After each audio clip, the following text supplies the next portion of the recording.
J'ai fait une rencontre une fois au centre pénitentiaire de Bourg-en-Bresse et à la fin de la rencontre, donc j'ai signé les livres et puis il y a un détenu qui est venu me faire signer son livre et qui m'a raconté l'histoire suivante que je trouve absolument extraordinaire. Il avait été mis en cellule avec un co-détenu qui était un type un peu fou, complètement fou. Enfin bref, ce détenu-là,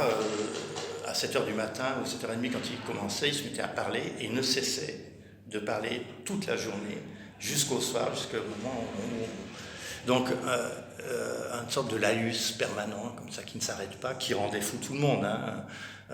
Il ne cessait de changer de cellule parce que tout le monde devenait givré avec quelqu'un qui parle comme ça, qui parle sans arrêt. Et donc ce détenu qui s'était inscrit dans le protocole là, de lire pour en sortir,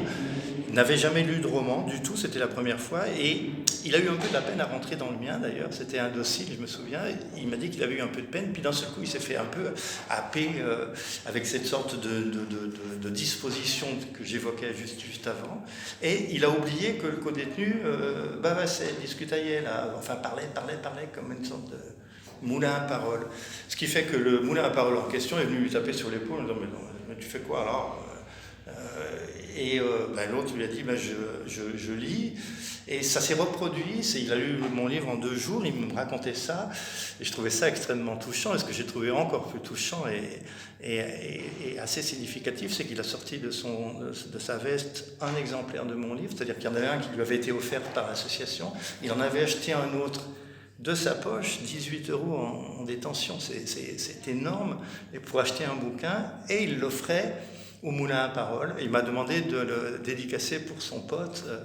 et je me rappelle avoir mis une dédicace du genre au plus grand bavard du centre pénitentiaire de Bourg qui épuise tout le monde, enfin, et qui ferait mieux de lire plutôt que de continuer à discuter pareillement. Mais j'ai trouvé magnifique que